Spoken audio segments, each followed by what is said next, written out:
Good afternoon. We are going to begin.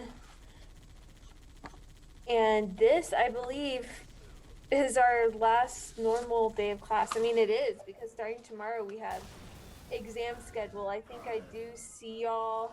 Let me see. It looks like I see you for.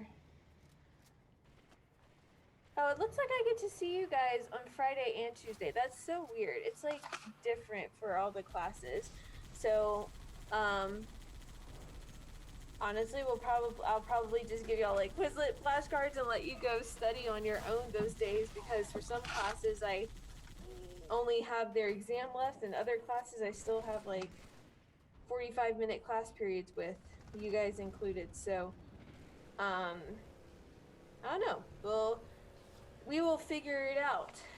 But anyways,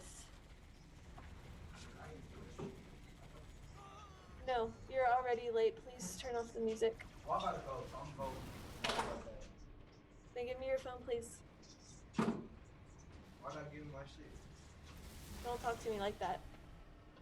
Put it here.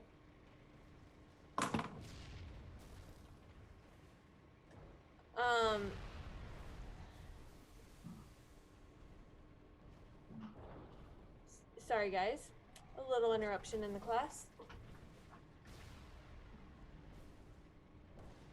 But anyways, we are going to have our last day of review that we're doing together today.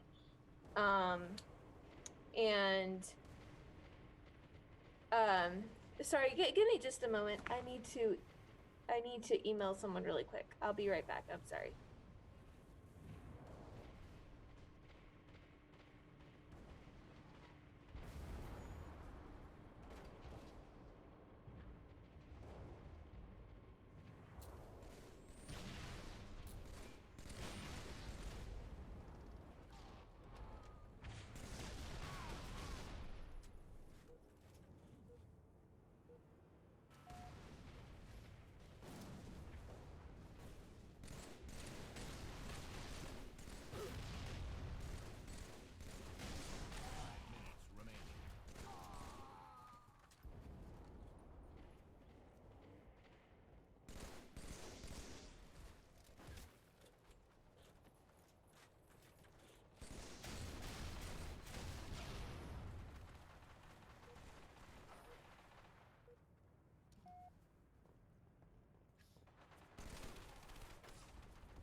I'm sorry about that. I got distracted and needed to address students behaving badly.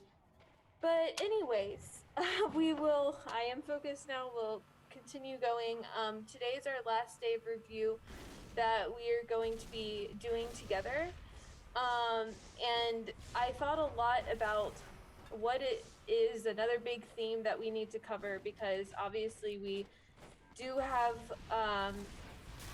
limited time, and I wanted to cover those big concepts that really define the second half of the U.S. history that we've learned this year, because that's what's going to be on the test that you guys take next week. So what we're looking at today is presidential scandals, because we focused a lot on presidents: Nixon, Ford, Carter, Reagan, Clinton, the Bushes, Obama.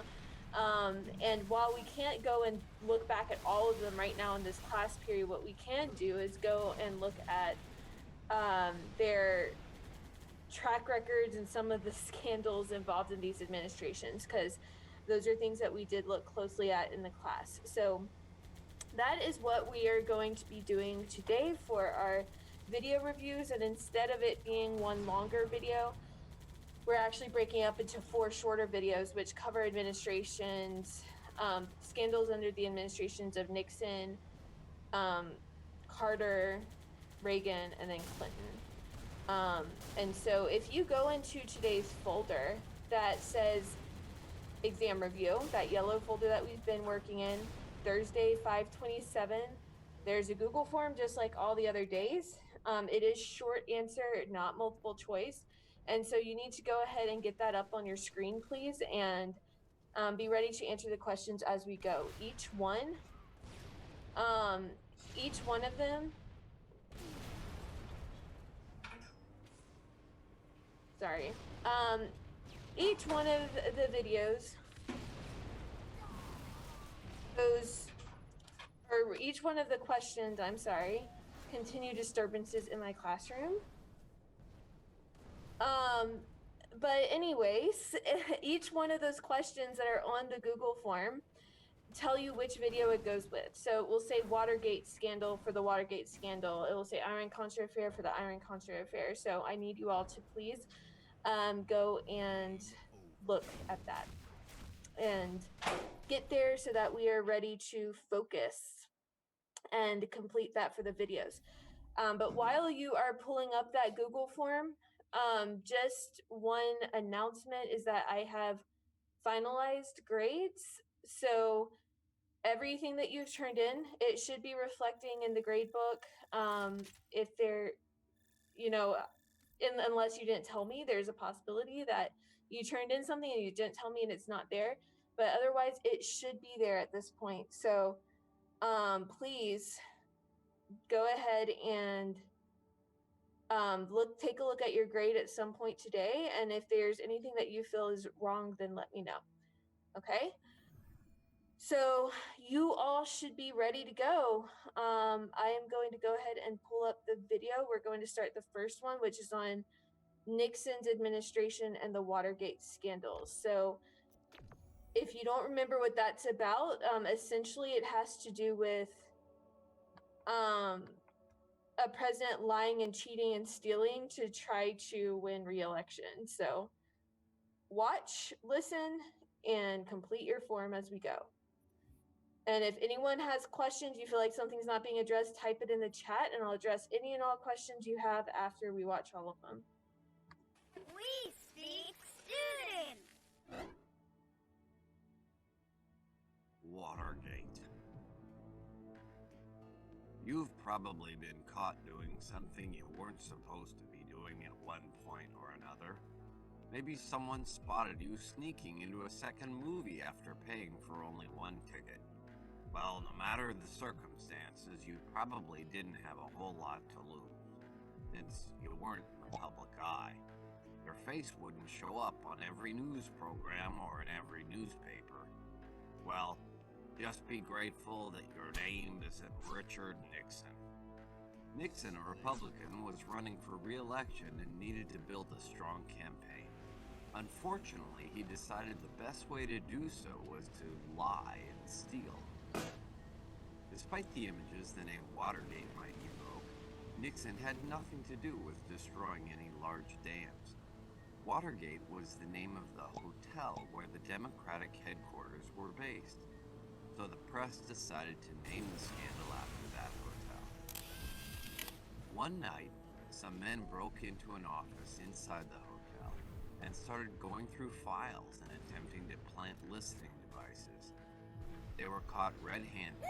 Some immediately suspected that Nixon was involved, but there was no concrete proof just yet.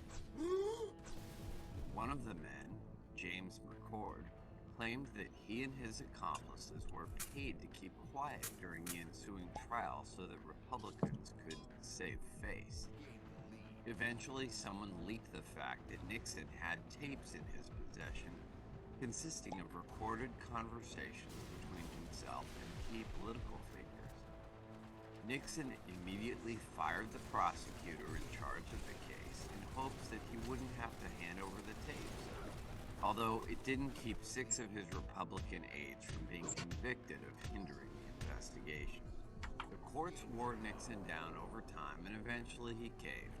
He handed over the tapes, even if some of them appeared to be missing or altered. Nixon did his best to argue his way out of most of the stuff that remained on the tapes. I am not a crook. But the part in which he was caught talking about distributing hush money to keep the burglars quiet was pretty incriminating. As it turned out, he was the one who probably should have kept his lips zipped. He couldn't escape the damage that had been done, and ultimately he resigned from the office of the presidency. Corruption and politics often go hand in hand, but Nixon has set the bar pretty high. If he is not a crook, Who, me? No way. then that makes these guys saints.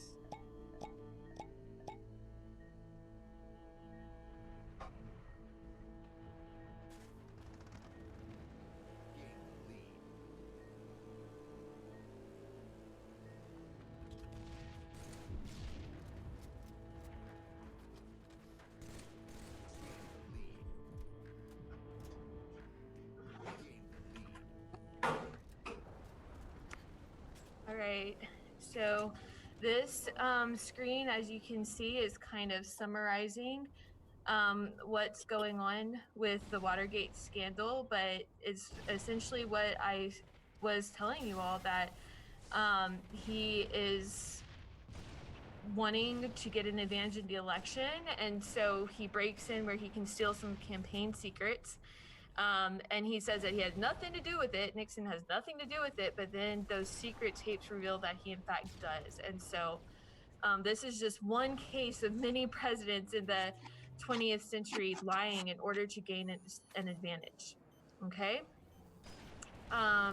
So again, if you're feeling like you didn't understand something in the video, type it in the chat. I will address stuff after we are done with all of them. But we are going to go ahead and move on to the next one, the next scandal, which is under Carter's administration. And this one is called the Iran hostage crisis. Okay, so we're going to take a look at that and what that's about. But essentially, it's a president taking in someone who was not considered a very good guy and giving him medical care. And some Americans had to suffer because of that.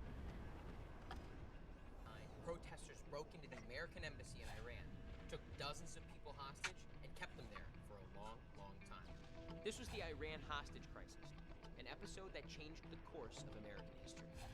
Let's take a step back. This hostage crisis didn't come out of nowhere. It was the culmination of several decades of bad blood between the United States and Iran. In 1953, the U.S. helped topple Iran's elected prime minister, replacing him with Mohammad Reza Shah Pahlavi, also known as simply the Shah. The Shah was friendly to the U.S. interests, particularly when it came to oil. The Shah was about as popular in Iran as ants at a picnic. He was a brutal dictator, and his infamous secret police, the Savak, terrorized, tortured, and killed people. Opposition to the Shah grew and grew. In January of 1979, he and his family left Iran on vacation, never to return. By the spring of that year, a religious leader, the Ayatollah Ruhollah Khomeini, took power. This is the Iranian Revolution. Khomeini established a new government, an Islamic Republic. This new government, and the young masses who supported it, had no love for the United States. They staged demonstrations outside the U.S. Embassy in the Iranian capital of Tehran. Trouble was brewing. After leaving Iran, the Shah bounced around country to country. But after a cancer diagnosis, he wanted to come to the United States to receive the best medical care. President Jimmy Carter didn't want to admit the Shah, but relented under pressure from a group of elder statesmen led by Henry Kissinger and David Rockefeller. The Shah arrived at the New York hospital on October 22nd, 1979. As Carter predicted, giving shelter to the Shah angered the Iranian revolutionaries a lot. So much so that on November 4th, 1979, a huge mob of protesters attacked the U.S. Embassy in Tehran. Knock, knock. Who's there? 3,000 of us, and we're mad as hell. The mob took 63 people at the embassy prison. Later, 3 more people were taken hostage at the Iranian Foreign Ministry, bringing the total to 66. 13 days later, the Ayatollah ordered the release of 13 hostages, leaving 53. Another hostage was subsequently released on medical grounds. From then on, the remaining 52 were there for the long haul. They were held in the same embassy complex where they'd once worked. No hostages were killed, but they weren't treated well either. Some were beaten with rubber hoses or hung over elevator shafts. Several men were even victims of mock execution. Back in the States, the hostage crisis gripped the news cycle. Iranian militants seized the American embassy in Iran. The American government demanded the hostages' release, but were rebuffed. 5 minutes. The Iranians wanted the Shah's ship to close to the U.S. To drive the point home, the U.S. froze Iranian assets held in American banks. But still, the Iranians didn't budge. In April of 1980, President Carter decided to try something different. He authorized a military rescue mission known as Operation Eagle Claw. But poor weather and mechanical failures doomed the mission, leaving America and the Carter administration embarrassed on the world stage. Carter was in an election, and his opponent, Ronald Reagan, pounced on him for being weak and ineffective. Frankly, I don't think the president has done anything that he couldn't have done 5 months ago. When Election Day rolled around, the hostages were still being held captive with no end in sight. Reagan trounced Carter at the polls. By the start of 1981, the Iranian government began to feel the pressure from the international community to release the hostages. The Iranians and Americans went back to the bargaining table. In exchange for lifting the embargo, Iran agreed to release their prisoners. Just hours after Ronald Reagan took the oath of office on January 20th, 1981, the American hostages were freed from captivity. The hostage crisis lasted 444 days. It was a bruising period for the United States and Carter. And the ugly market left on relations between the United States and Iran lingers to this day. Okay. So essentially I don't know. I told y'all this in class when we went over it, but I kind of feel bad for Carter in this case. But in the case of the Iran hostage crisis, he's just kind of getting in trouble with the new government of Iran because he's helping this exiled dictator who was a bad guy get medical care in the U.S., which maybe wasn't the smartest move, but it results in Iran taking American hostages, and they refuse to release them until Carter's no longer president. So that is part of the reason why Carter ends up losing the presidency. That one little mistake cost him a lot. So the next one is the Iran-Contra affair. This is Reagan's administration. This is probably the most complicated of the 4 scandals that we're looking at today. And this one has to do with the Cold War, actually, because Reagan, if you don't remember, took a really strong stance against communism. He's like, we need to not only contain it, but we need to wipe it out. And in this case, there's a group called the Contras who are rebels who are trying to get rid of communism in Nicaragua. And Reagan is determined to help them, even if the American people are saying not to. So this one has many layers to it. So again, make sure you are listening up and answering your questions on your Google form. It was one of America's most notorious presidential scandals that must cost Ronald Reagan his presidency. The Iran-Contra affair.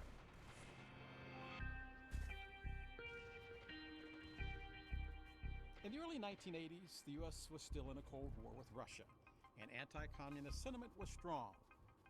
During his presidential campaign, Reagan promised to assist anti-communist insurgencies around the world.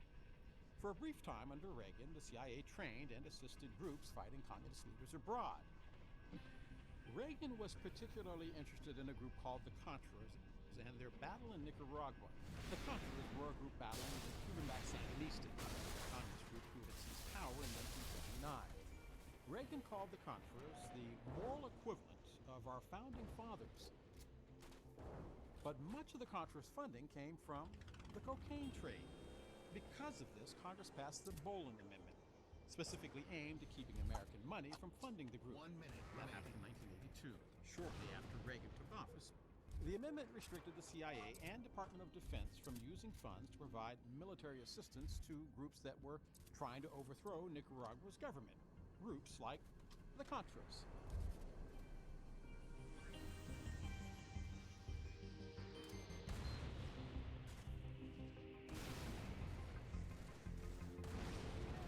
This didn't stop Reagan.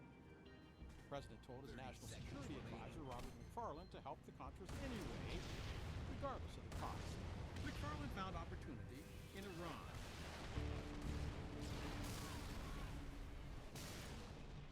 In 1985, an Iranian-backed terrorist group held 7 American hostages in Lebanon. Reagan insisted his advisors find a way to bring the hostages home, saying, "I want you to do whatever you have to do to help these people keep body and soul together." So, with permission from Reagan, McFarland made a deal. The U.S. would give Iran weapons, and Iran would broker the release of the hostages. This happened even though Reagan publicly insisted he would not negotiate with terrorists, and despite the fact that there was a trade embargo with Iran. But that was just the tip of the iceberg. The deal with Iran didn't just secretly secure the release of the hostages in exchange for weapons.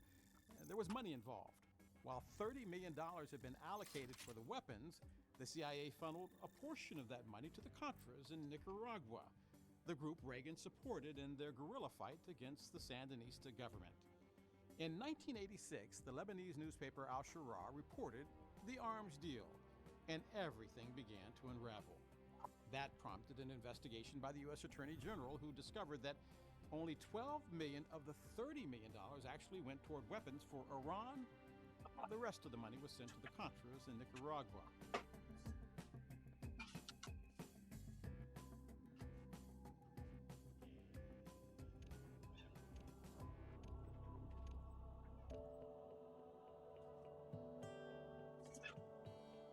The revelations were explosive. Reagan denied the allegations that he had negotiated with terrorists, but Lieutenant Colonel Oliver North came forward and acknowledged that he diverted funds to the Contras. North also said Reagan knew about it. North's testimony would inspire the press and Congress to launch investigations against Reagan for the rest of his presidency. Texas Senator John Tower led the investigation into the scandal. The Tower Commission determined it was Reagan's lack of oversight that allowed Iran-Contra to happen, but did not implicate Reagan directly. It wasn't until another congressional investigation in 1987 that Reagan finally testified. On May 5th, 1987, joint hearings were televised investigating the covert arms deal with Iran and the assistance to Nicaragua. The hearings would go on for 41 days. Reagan was never charged, but McFarland, Oliver North, 4 CIA officers, 5 government contractors, and Reagan's national security advisor, John Poindexter, were all found guilty. Yet, speculation about Reagan's involvement lingered on. Press investigations would go on for years to follow. While Reagan's image suffered a bit, he still left office, one of the highest approval ratings of any president in U.S. history. Okay, so you can see that Reagan was determined enough to help this anti-communist group in Nicaragua that he would go behind Congress's back without their permission, and he would even sell weapons to terrorists in Iran to use the profits to help the Contras, even after they, Congress had said, no, you can't do that. So, lots of scandals and lots of layer to that scandal there. Now, our last one is the juicy scandal about Bill Clinton and his affair with a White House intern, Monica Lewinsky. And then we will be done. Although this is Watergate. I don't know. Here we go. Texas homeowners, all the electric companies are raising their rates, but you can stop them by getting solar. In 1998, Americans were divided over Bill Clinton's affair with a White House intern. In the 20 years since, those feelings have only grown more complicated. Monica Lewinsky herself has recently said that her thoughts on the affair have changed in light of the Me Too movement. As with Watergate and the current investigations into Russian meddling in the 2016 election, the presidential scandal was also complicated, involving a number of players, allegations, and legal proceedings. On the 20th anniversary of the Clinton impeachment, here's a guide to how it happened. In 1994, former Arkansas State employee Paula Jones sued Bill Clinton for sexual harassment, arguing that he propositioned her when he was governor. A legal group working on the case in 1998 received an anonymous tip that the president had a relationship with Lewinsky, an intern for his chief of staff. That piqued their interest since it could be used to argue this was a pattern of behavior. On January 7, 1998, Lewinsky filed a sworn affidavit in the Jones lawsuit saying she had never had a relationship with Clinton. But she did not know that a close friend, Linda Tripp, had been taping conversations with her about the affair. 5 days after the affidavit was filed, Tripp gave independent counsel Kenneth Starr 20 hours of taped phone calls. Starr had been investigating the Clintons over a real estate venture known as Whitewater, but the recordings allowed him to get permission on January 16th to investigate whether Lewinsky had lied under oath. In a deposition in the Jones suit the next day, Clinton denied the affair as well. This turned out to be a key moment of his presidency. That same day, online news outlet The Drudge Report published a story claiming that Newsweek was sitting on a story about Clinton's affair with an intern. It later published another story that Lewinsky had a blue cocktail dress with Clinton's bodily fluids on it.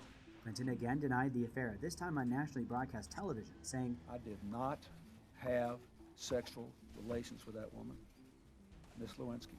On January 27th, Hillary Clinton echoed the denial, arguing in an interview on the Today Show that the charges came from a vast right-wing conspiracy that has been conspiring against my husband since the day he announced for president. As the month drew to a close, a federal judge ruled that the Jones lawyers could not look into the Lewinsky claim as part of their lawsuit.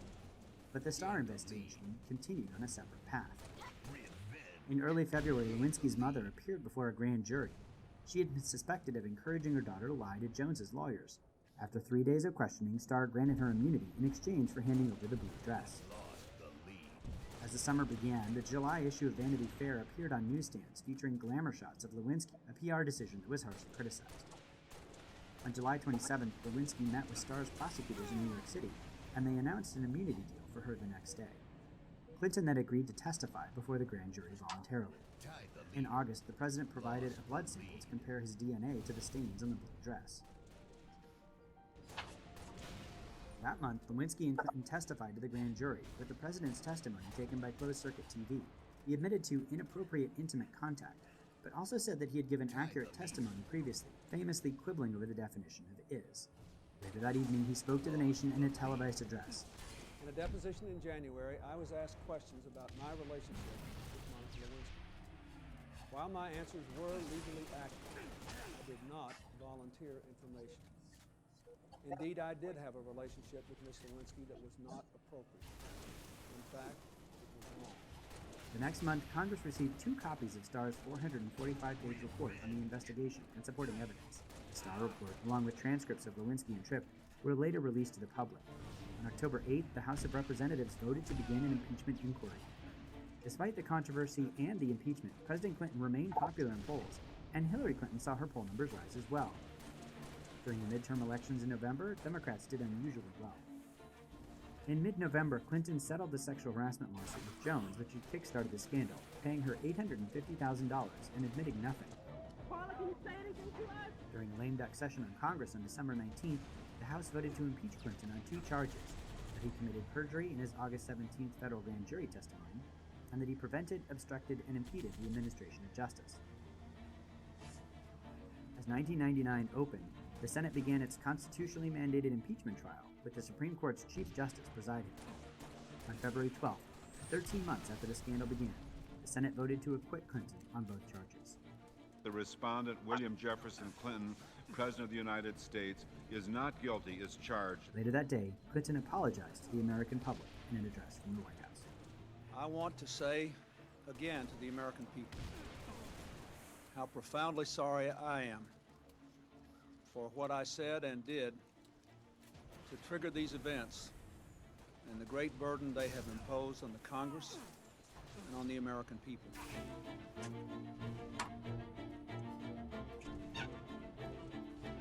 All right, so what that proves is presidents are not just judged on the quality of their policy, but the quality of their character and the things that they do in their personal lives. So his choices, and it's not that he got impeached for having an affair, that's not quite it, but he got impeached for lying about that affair, and ultimately those personal choices were a major mark against his presidency. So those are our major presidential scandals that we covered. Of course, there's other stuff. We talked about the credibility gap a lot, so I want to remind you what that means. It's the gap between what the government's telling us and what is actually true. And so essentially, it's talking about all the lies. And there were lies about the Vietnam War from Johnson. There were lies about the Vietnam War with Nixon. There were continued lies just going on throughout all these presidencies, and the scandals just amplify that and make people even more kind of wary of the president and the government, which is part of why we have hippies come up and people that are so-called counterculture, because they just felt like the government could not be trusted. So they became anti-establishment. So anyways, hopefully you all have that Google form done. I don't see any questions in the chat, but was there anything that you guys feel needs to be covered right now that maybe you're confused on from the form?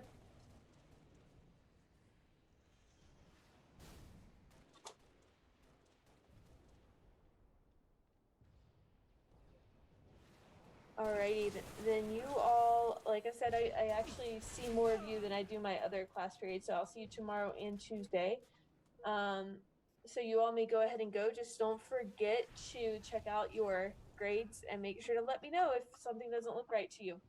But I have nothing else, so you may go unless you have something for me.